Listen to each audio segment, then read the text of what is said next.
नेहमीप्रमाणे असे मोठमोठ्या शब्दांचा वापर करायचा आणि मागे 200 लोक आहेतच बाक वाजवायला. कळलं नाही कळलं तरी क्या बाते करून जोरजोरात हे करायचं. सन्माननीय सदस्य सन्माननीय सदस्य, अहो एवढं नका झोंबून घेऊ, अहो एवढं झोंबून नका घेऊ, अहो एवढं झोंबून घेऊ नका. आपले विचार मांडतायत. खरं तर त्यांची पहिलीच टर्म आहे. ठीक आहे, त्यांना मुख्यमंत्र्यांवर टीका करायची आहे, ती त्यांना करू द्या. असं बोलणं बरोबर नाहीये. तुम्हाला कळलं नसेल आणि तुमच्या नेत्यांनी तर जाहीर केलं होतं ना. ठीक आहे, मी पहिल्यांदाच बोलतोय, पहिलीच टर्म आहे, हरकत नाही. तुमची तर अनेक वेळा टर्म झाले तरी एवढं का चला मागण्यावर बोला. ज्या विषयावर आपल्याला समजत नाही त्या विषयावर नाही बोललात तर सदनाचा वेळ वाचेल, एवढंच सांगतो. धन्यवाद अध्यक्ष महोदय. आज आपण या बजेटच्या चर्चेवर, वेगवेगळ्या विभागांच्या चर्चेवर बोलायला मी उभा आहे. रात्रीपर्यंत खूप वेळ चर्चा झाली, मग त्यानंतर मुख्यमंत्री महोदयांनी त्यावर उत्तर दिलं. जे काही बजेट मला कळलेलं त्यामध्ये त्या संपूर्ण बजेटवर माननीय मुख्यमंत्री महोदयांची छाप होती. कारण त्यांच्या नेहमीच्या शैलीमध्ये अनेक शब्द होते. Artificial intelligence, quantum computing, data centre, GIS, शाश्वत शहरी विकास, autonomous vehicles, deep tech, AgriStack, Davos. नेहमीप्रमाणे असे मोठमोठ्या शब्दांचा वापर करायचा आणि मागे 200 लोक आहेतच बाक वाजवायला. कळलं नाही कळलं तरी क्या बाते करून पण माझं,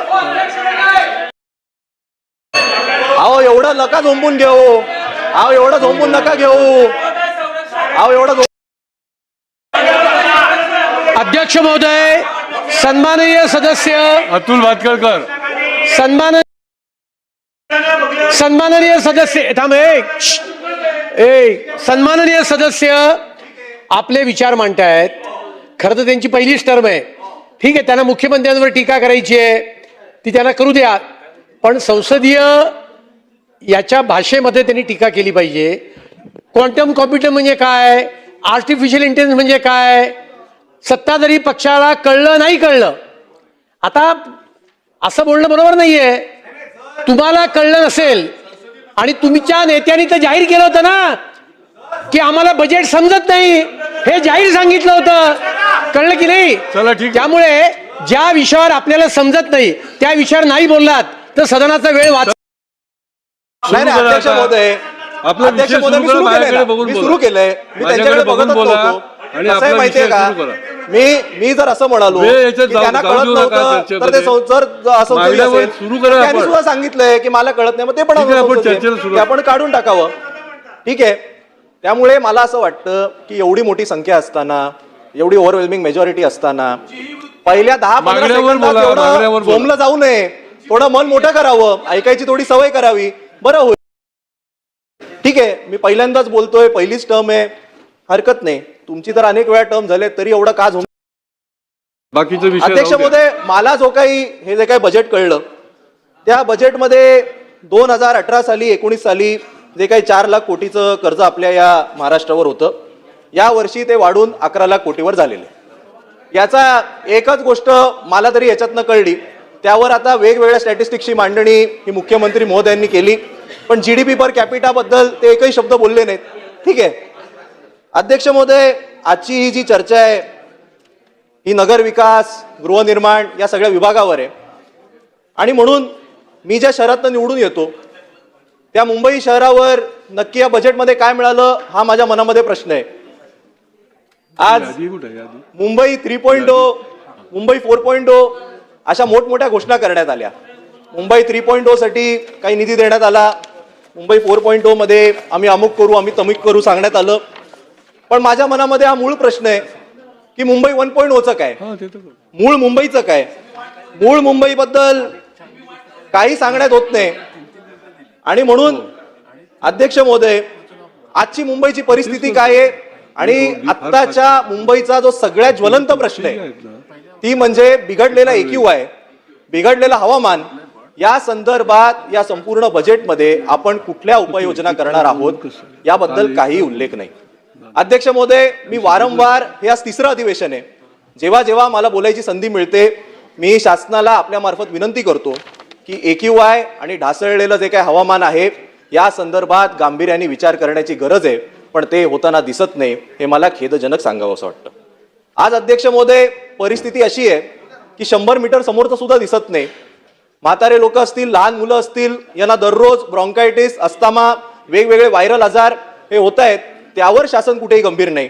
हे मला वाटतं एक अतिशय खेदजनक बाब आहे. आज अध्यक्ष महोदय मुंबईला आपण $1 ट्रिलियन किंवा महाराष्ट्राला $1 ट्रिलियन इकॉनॉमीच्या आपण गोष्टी करतोय. आनंदाचं आहे, झालं सुद्धा पाहिजे. शेवटी राज्याचा विकास हा झाला पाहिजे. मुंबई ही आपल्या देशाची आर्थिक राजधानी आहे. आणि असं असताना सुद्धा आज सामान्य मुंबईकरांना 24 तास चांगलं पिण्याचं पाणी मिळू नाही शकत. ह्याच्याहून मोठी शोकांतिका असू शकत नाही. अध्यक्ष महोदय, जर आपण साधं मुंबईकरांना पाणी देऊ नाही शकलो तर मग आपण मोठ्या मोठ्या घोषणा करून उपयोग काय. अध्यक्ष महोदय, या संपूर्ण बजेटमध्ये गारगाईच्या धरणाबद्दल सांगण्यात आलं. अध्यक्ष महोदय, जेव्हा आमचं महाविकास आघाडीचं सरकार होतं त्यावेळी आदित्यजी ठाकरे इकडे उपस्थित आहेत. त्यांनी त्या संपूर्ण विषयामध्ये पुढाकार घेतलेला. मला जे काही त्यातली थोडीफार माहिती आहे, हे गारगाईचं धरण कधी होईल, त्याला किती वेळ लागेल, त्याचा खर्च किती, आणि हे सगळं केल्यानंतर दररोज आपल्याला काहीतरी 4000 MLD पाणी एवढंच मिळणार आहे. 400 MLD. याच्या व्यतिरिक्त 400च म्हणालो, तेवढंच तुमच्यासाठी 40 अधिक तुम्ही म्हणालात म्हणून. आणि म्हणून त्याच्या उलट महाविकास आघाडीचं सरकार असताना एक अतिशय मुंबईसाठी चांगला असलेला प्रोजेक्ट, तो म्हणजे डिसॅलिनेशनचा प्रोजेक्ट, ज्याच्याकरता जमीन सुद्धा ही मनोरीमध्ये आयडेंटिफाय केली गेली होती, ज्याच्याकरता वारंवार मोदी सरकार ज्या सौर ऊर्जेचा वर भर देतो त्या सौर ऊर्जेचा वापर होणार होता, ज्याचा खर्च प्रचंड प्रमाणात कमी होता, तो प्रकल्प व्हावा याकरता आमची ही इच्छा होती. पण दुर्दैवाने आमचं सरकार गेलं आणि डिसॅलचं प्रोजेक्ट बाजूला टाकण्यात आलं आणि केवळ ओव्हर अँड अबाव एस्टिमेट गेलेलं ते गारगाईचं प्रकल्प राबवण्याचा हा का अट्टहास आहे हे मला काही कळत नाही. अध्यक्ष महोदय, पिण्याचं पाणी नाही, हवामान दिसत नाही. अध्यक्ष महोदय, सामान्य मुंबईकरांना आज फुटपाथ सुद्धा चालेला नाहीत, कुठेही चालायची जागा नाही. अध्यक्ष महोदय, कॉन्क्रीटच्या रस्त्यांबद्दल इकडे सांगण्यात आलं. खरं तर 2022ला जेव्हापासून सत्ता बदल झाला त्या वेळापासून आम्ही ऐकतोय की 1 वर्ष द्या, संपूर्ण मुंबईचे रस्ते आम्ही कॉन्क्रीटचे करून टाकू. 2022 नंतर आज 2026 आलं, 4 वर्ष झाली. अख्खी मुंबई खोदून ठेवलेली आहे. माझ्या पूर्वी उदय सामंत साहेब बोलत असताना त्यांनी उत्तरात सांगितलं पहिल्या टप्प्यामध्ये केवळ 60% काम झालेलं आहे. पण वस्तुस्थिती अशी आहे, पहिल्या टप्प्यामध्ये सुद्धा जे कॉन्क्रीटचे रस्ते बनवले ते आपल्याला परत एकदा खोदायला लागत आहेत, कारण रस्ते बनवत असताना त्याच्या खाली पाण्याच्या पाईपलाईन डॅमेज झालेल्या आहेत. अध्यक्ष महोदय, या कामामध्ये भ्रष्टाचार झालाय हे वारंवार विरोधी पक्ष म्हणून आम्ही ओरडतोच. पण 2 दिवसापूर्वी कुठे निघाले वाटतं, बाहेर गेले, सन्माननीय सदस्य योगेश सागर साहेब यांनी याच सभागृहात सांगितलं की कॉन्क्रीटच्या रस्त्यांच्या कामामध्ये M40च्या ऐवजी M20चा वापर केला जातोय. खरं म्हणजे ते असते तर त्यांनी दुसरा देखील दिला असता, कारण त्यांचं जे वक्तव्य आहे. मग यामध्ये आपण चौकशी करणार का याबद्दल सुद्धा काही सांगण्यात आलं नाही. अध्यक्ष महोदय, आज संपूर्ण देशभरातनं लोक मुंबईमध्ये हे हॉस्पिटलचा वापर करायला येतात. पण आज मुंबईच्या हॉस्पिटलची काय परिस्थिती आहे, तुम्ही कधी गेला तर 7-7 दिवस साधी खाट मिळत नाही, मिळाली तर चांगली अनेक वेळा ट्रीटमेंट मिळत नाहीत, मशीन चालत नाहीत. अहो, माझ्या मतदारसंघातल्या एका हॉस्पिटलमध्ये तर पॅथॉलॉजीचे वेगवेगळे रिपोर्ट करायला जो तुमचा टेक्निशियन होता ना, तोच 3 वर्ष काम करत होता. शेवटी त्याच्यावर आणि त्या डीनवर कारवाई करायला लागली. हे मुंबईच्या वांद्र्यामध्ये जर परिस्थिती असेल तर संपूर्ण महाराष्ट्रभरात काय, याबद्दल बजेटमध्ये काय करण्यात येणार हे सुद्धा सांगण्यात आलं नाही. अध्यक्ष महोदय, आपण मेट्रो बद्दल बोललो, मेट्रो बनवायला पाहिजेत, मेट्रो चांगले आहेत, मेट्रोनी कनेक्टिव्हिटी वाढेल, हे सगळं खरं आहे. पण या मेट्रोचं प्लॅनिंग कसं आहे बघा. मेट्रो बनवल्या पण कनेक्टिव्हिटीच दिली नाही. आज अंधेरीला 2 मेट्रो बनलेले आहेत, पण तुम्हाला जर मेट्रोची लाईन ही बदलायची असेल तर एका लाईनवरनं खाली उतरावं लागतं. वेस्टर्न एक्सप्रेस हायवे सारखा मोठा हायवे ज्याच्यावर दररोज लाखोच्या संख्येने गाड्या जातात, ते क्रॉस करावं लागतं. आणि वेस्टर्न एक्सप्रेस हायवे क्रॉस केल्यानंतर तुम्हाला दुसऱ्या मेट्रोमध्ये जावं लागतं. आज BKCला मेट्रोची गरज होती, BKCला मेट्रो स्टेशन बनवलं, पण स्टेशन कुठे बनवलं, जिकडे ऑफिस आहेत तिकडनं 1.5 किलोमीटरवर. BKCचं मेट्रो स्टेशन बनवलंय वांद्र्यामध्ये, मग BKCला त्याचा काय उपयोग झाला, तिथपर्यंत कनेक्टिव्हिटीचं काय, त्या संदर्भात सुद्धा काही आपलं योजना नाही, काही सांगितलं नाही. त्याच्या उलट त्यावर उपाययोजना करण्याच्या ऐवजी अजून एक नवीन मेट्रोच्या लाईनची घोषणा केली. म्हणजे आम्ही मुंबईकरांनी कधी श्वास घ्यायचाय की नाही, एक रस्ता संपला की दुसरा खोदायला सुरू करता, दुसरा संपला की तिसऱ्या मेट्रोचं काम चालू करता. कधी आम्हाला पूर्ण झालेल्या कामांवर आमच्या गाड्या चालवायला मिळणार का, हा सुद्धा आमच्या मनामध्ये प्रश्न आहे. राज्य विधिमंडळाचं अर्थसंकल्पीय अधिवेशन सध्या सुरू आहे. मुख्यमंत्री देवेंद्र फडणवीस यांनी 6 मार्चला 2026-27 अर्थसंकल्प मांडला. त्यानंतर सध्या विधिमंडळाच्या दोन्ही सभागृहात अर्थसंकल्पाच्या अनुदानावरील मागण्यांवर चर्चा सुरू आहे. या चर्चेच्या माध्यमातून सर्व सदस्य आपापल्या मतदारसंघातील समस्या मांडत आहेत. या चर्चेला शिवसेना उद्धव बाळासाहेब ठाकरे पक्षाचे आमदार वरुण सरदेसाई यांनी केले. याच वेळी त्यांनी केलेल्या एका विधानामुळे आणि थेट मुख्यमंत्री देवेंद्र फडणवीस यांच्यावर टीका केल्याने संतापलेले सत्ताधारी आमदार अतुल भातखळकर यांनी सरदेसाईंना प्रत्युत्तर दिले, ज्यामुळे या दोन्ही आमदारांमध्ये खडाजंगी झाल्याचं पाहायला मिळाले.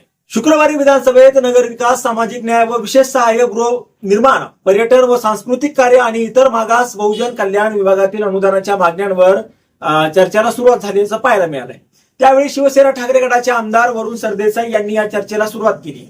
या चर्चेला सुरुवात करताना वरुण सरदेसाई म्हणाले की आज आपण या बजेट संदर्भात वेगवेगळ्या विभागावर बोलत आहोत. रात्रीपर्यंत खूप वेळ चर्चा झाली. त्यानंतर त्यावर मुख्यमंत्री देवेंद्र फडणवीसांनी उत्तर दिलं. जे बजेट मला कळले त्यावर मुख्यमंत्र्यांची छाप होती, कारण त्यांच्या नेहमीच्या शैलीत अनेक शब्द होते. Artificial intelligence, quantum computing, data centre, GIS, शाश्वत शहरी विकास, ऑटोनॉमस व्हेकल, दावोस व अन्य. नेहमीप्रमाणे अशा मोठमोठ्या शब्दांचा वापर करायचा आणि मागे 200 लोक आहेतच बाक वाजवायला.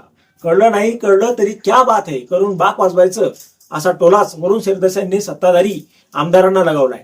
त्यांनी केलेल्या या विधानानंतर सत्ताधारी आमदारांनी गोंधळ घातला. मात्र एवढं झोंबून घेऊ नका असं म्हणत वरुण सरदेसाईंनी पुन्हा सत्ताधाऱ्यांना शांत करण्याचा प्रयत्न केला. आणि मात्र यामुळे संतापलेले भाजप आमदार अतुल भातखळकर यांनी वरुण सरदेसाईंना चांगलंच प्रत्युत्तर देखील दिलं होतं. सरदेसाईंना प्रत्युत्तर देताना भाजप आमदार अतुल भातखळकर म्हणाले की वरुण सरदेसाई आपले विचार मांडत आहात. खरं तरी त्यांची पहिलीच टर्म आहे. ठीक आहे की त्यांना मुख्यमंत्र्यांवर टीका करायची आहे, ती त्यांना करू द्या, परंतु संसदीय भाषेत त्यांनी टीका केली पाहिजे. सत्ताधारी पक्षाला कळलं नाही कळलं ते तर तो त्यांचा प्रश्न आहे, परंतु तुम्हाला कळलं नसेल आणि तुमच्या नेत्यांनी जर जाहीरपणे सांगितलं होतं की त्यांना बजेट कळत नाही, त्यामुळे जो विषय कळतच नाही त्यावर नाही बोललात तर सदनाचा विषय वाचेल, असं म्हणत भातखळकर यांनी आमदार वरुण सरदेसाईंना जोरदार प्रत्युत्तर दिलं. मात्र त्यांनी यावेळी माजी मुख्यमंत्री उद्धव ठाकरे यांनाही नाव न घेता लक्ष केलंय. त्यामुळे यावेळी दोन्ही आमदारांमध्ये जुंपल्याचं पाहायला मिळालंय. आता यावर तुम्हाला काय वाटतं, तुमचं मत कमेंट बॉक्समध्ये लिहायला अजिबात विसरू नका. व्हिडिओ आवडला असेल तर जास्तीत जास्त शेअर करा. आणि आतापर्यंत मराठी जनता आपण आपल्या या चॅनलला सबस्क्राईब जर केलेलं नसेल तर चॅनलला सबस्क्राईब करा.